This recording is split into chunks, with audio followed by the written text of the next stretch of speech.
Monday morning coffee talk, and I am your host, Clarissa Diaz. Even after we came back, especially in Illinois, I mean, we couldn't come back full capacity. So we had to come back at 50% capacity, which I think was like 8 or 9 months after we came back June 1st. But your rent didn't get cut. Your rent did not get cut, your benefits didn't get cut, so all of a sudden, But you're at 50% capacity, so bringing it. Exactly, you have 10 employees, right? Yeah. I mean, you only have 5, and they all have to be spaced apart. So what's happening realistically in the salon industry is you're not doing as many clients, you're not bringing as much money, you know. And the stylist isn't bringing in. The stylist isn't bringing in the company. So you're trying to extend hours, you're trying to keep it a little longer, you're trying to look for any solution just to make it work.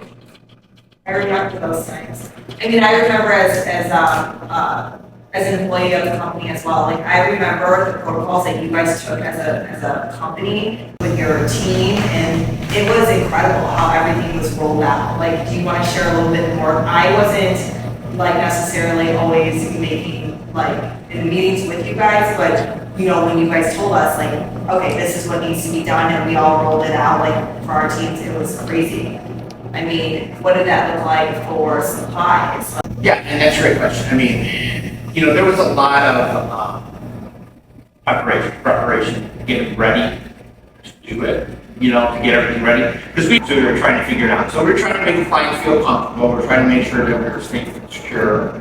You know, that's why the spacing took effect. That's why we had plastic dividers. Remember?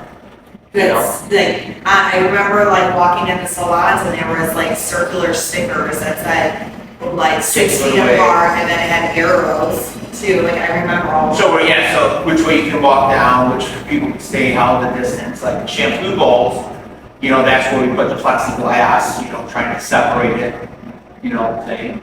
So you spent a lot of money. Did you spend a lot of money to get your business open? Yes. Before? Yes, you're, Is it interesting enough. Yeah, well, interesting enough, like the plexiglass, you know, you wouldn't go find me, couldn't find go to short on it because all businesses were doing it. Banks, tellers, grocery stores, Yeah. everybody got it up.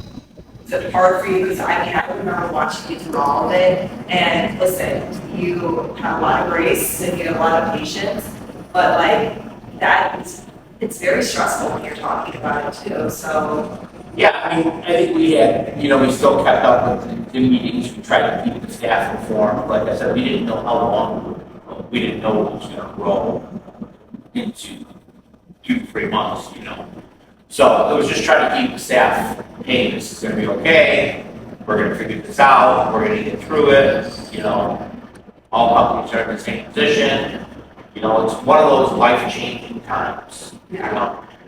I mean, I think, you know, when we look back on it now, I mean, in a positive way, you know, where would anybody get 3 months off to spend with their family? And would get the time like that again? I think some people now, it's sort of funny, they look at it like, I'm not saying we want this at all, this is nothing we want. But that time would be like, wow, if I had that time now, knowing it would happen, how would I do this differently? I mean, I would use what that would you do? What would you do? Let's go. I don't know. I mean, you know, I think I would, you know, you're spending time with your family, you're spending time outdoor, you're spending time doing stuff you've never had the chance to do before. So if, God forbid, it does not happen, you don't want it to happen, something like that happening again, you know, you might look at it a little differently. You try to look at it and it's okay. How could I spend this time, you know? I do remember looking out the patio door.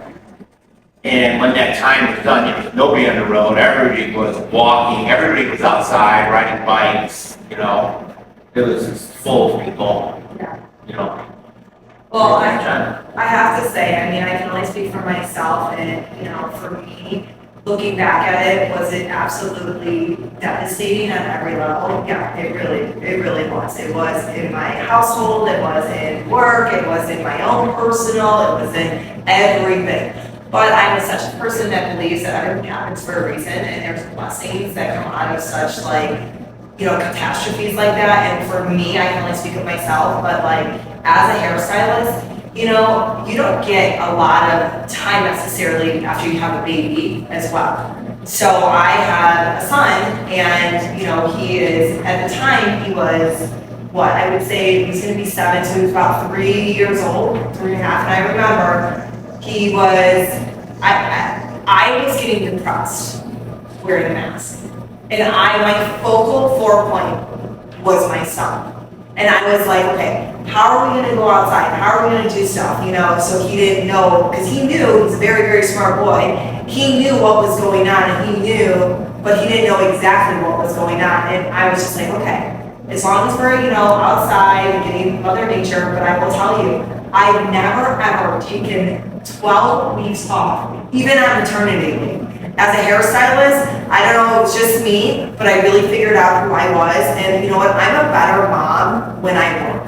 Like, I am happier, I think I'm more well-rounded. So coming out of it, let's not depress in it, right? Coming out of it, what did you start seeing, like, as an owner, like, okay, coming out of it, how do I make my company and take it to the next level after this, and after the hit of everything? What did you start inputting, like, ideas for your team?